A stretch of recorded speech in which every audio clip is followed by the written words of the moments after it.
Сейчас у нас на связи скайпом из российского города Анапы Владимир Углев, химик, один из разработчиков этого самого смертельного оружия «Газоновичок». Здравствуйте, Владимир. Добрый вечер. Я вас вижу. Владимир, во-первых, спасибо, что вы включились, не побоялись в эфир украинского канала, но после того, как я прочитал, что вы говорили до того, как к нам включились, я понял, что вы вообще отчаянно смелый человек. Вы не боитесь говорить такую правду, фактически подтверждая версию британских спецслужб относительно причастности России к убийству, к попытке убийства Скрипалей?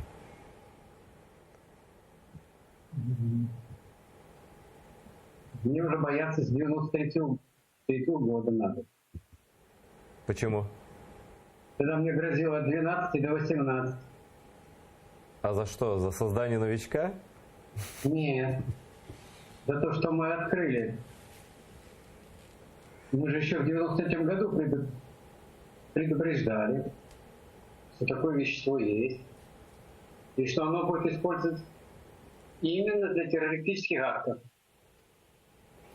Владимир, но ваш коллега Валмин Мирзаянов убежал в Соединенные Штаты. Никогда не был моим коллегой. Не был?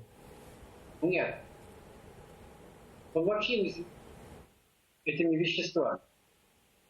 Я вам дам документ, который предъявила наша головная организация в суд. Документ датирован, якобы разработка Динара на основе А-232. А в действительности выступает, и к тому времени уже была полная разработка по продукту А-234, который мы отравили Скрипалей. Так вот, что я хочу сказать. Таким образом, Заянову просто подсунули в суду липу, которую он до сих пор еще размахивает. Он даже понятия не имеет разницы, какая существует между А-234 и А-232. Ведь когда якобы документ датирован 90-м годом, а на самом деле уже к 88-му году было все готово. И поэтому наши руководители уже в 91-м году в январе получили ленинскую премию за эти разработки.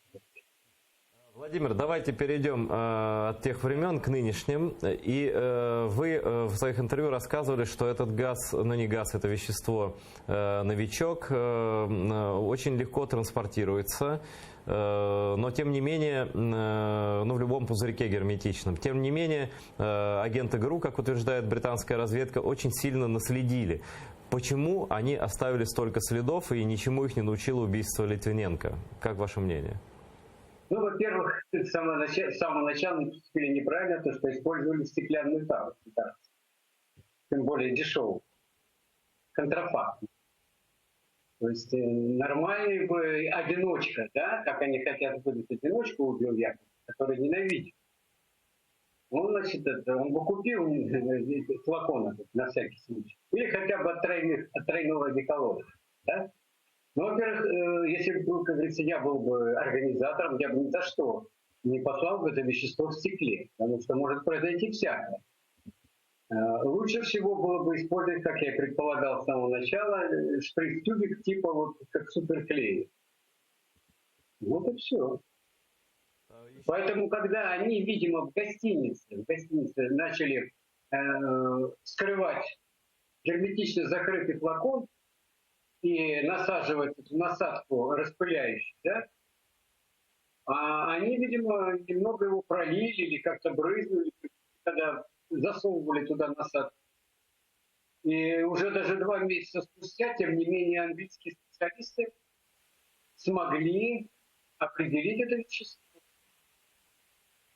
Скажите, Владимир, а с чем связано, вы даже говорили в интервью, что, на ваш взгляд, 2 группы работало по Скрипалям, да? Вроде бы как серьезные организации, вроде как британцы утверждают, что это ГРУ, это, в принципе, серьезная разведка, да? Во-первых, почему 2 группы, и как вы думаете, это происходило? И почему, они что, не знали, что в Британии везде видеокамеры, и в конце концов этих прекрасных людей найдут? Я так думаю, что эта группа исполнителей исполняла 2 роли. Вначале они приехали, сделали закладки, а во второй приезд они уже так сказать, использовали. Понимаете, я как профессионал прекрасно понимаю, что для того, чтобы нормально провести операцию с такой с предварительной закладкой, нужно как минимум хотя бы 2 сделать. Потому что вдруг в том месте, где в момент надо нанести, строить теракт, а в это время там люди или что-то мешает. Поэтому, скорее всего, все-таки я считаю, что было не 1 закладка, может быть, а 2. Скажите, но у вас нет сомнений в том, что это именно действие спецслужб, именно российских спецслужб? Никакое другое частное лицо не могло приобрести и использовать это вещество? Вы знаете, в свое время, когда отравили банкира Кивелиди, это только я сейчас узнал, буквально в этом году уже, что, оказывается, мой коллега Ринг Леонид Игоревич торговал ампулами с этим веществом. Понимаете, предположить, что кто-то, недруг, допустим, личный враг Скрипаля, нашел эту ампулу где-то, купил ее, и там украл или что-то, да, и привез. Это, знаете, настолько невероятная версия, потому что это был 95-й год. Хотя я могу абсолютно точно сказать, что за эти 25 лет вещество в ампуле ничего совершенно. Оно полностью сохранило бы свои свойства. Владимир, британские власти скрывают, но, видимо, обоснованно состояние здоровья Сергея Скрипаля и его дочери. На ваш взгляд, чем для них дело закончится в плане жизни и здоровья? Знаете, если даже Сергей выживет, да, то, видимо, последствия будут достаточно серьезные. Как видите, спутник Доны, да, он снова попал в больницу, у него осложнение со зрением, там еще что-то. Пока говорят со зрением, а там... Поэтому вещество это чрезвычайно коварное, даже в небольших дозах, то есть не летальных. И оно очень долго. У меня, например, рука отпотевала в течение нескольких лет, а у меня была буквально там меньше пороговый доз. Потом, тем более, я моментально сразу обработал ее.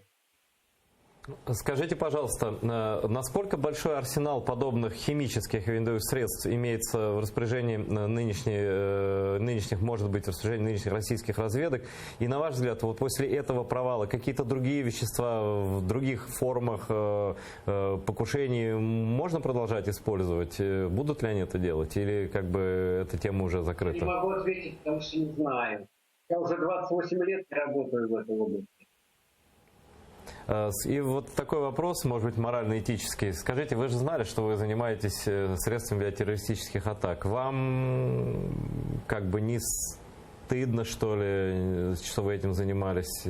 Какое вы мнение о своей деятельности имеете сейчас, когда вы видите результат применения этих веществ? Дело-то все в том, что еще за несколько лет, до 90-го года моего ухода с этой работы, я уже начал сознавать, но по другой причине совершенно. Потому что мы разработку вели именно боевых отравляющих веществ и боевого применения. И все 3 вещества эти использовались именно нами в боевых снаряжениях, но не для терактов. Понимаете? Поэтому террористической деятельностью мы не занимались в то время. И вы поймите меня, поэтому совершенно другой факт, которую точно так же отрицало советское правительство, это применение химического оружия в Афганистане. Больше пока ничего не могу сказать.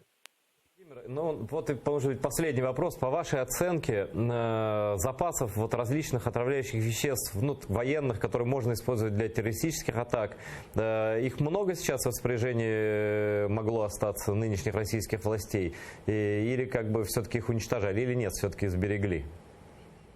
Я могу сказать только одно, что получить эти вещества в тех профессиональных условиях и теми специалистами, которые есть в России, даже если запасов никакого нет, самое большое в течение месяца. Понятно. И, наконец, коротко, как бы вы оценили профессионализм, если так можно назвать, профессионализм этих убийц, которых британское правительство называет представителями российской разведки? Знаете, я полностью солидарен здесь с бывшим сотрудником ГРУ или ФСБ, я не помню, Карпичником. Поэтому Я бы в своей вещи, даже то, что вам послал, написал, что я бы даже выгнал бы без содержания этих специалистов, которые, так сказать, организовали и провели теракт.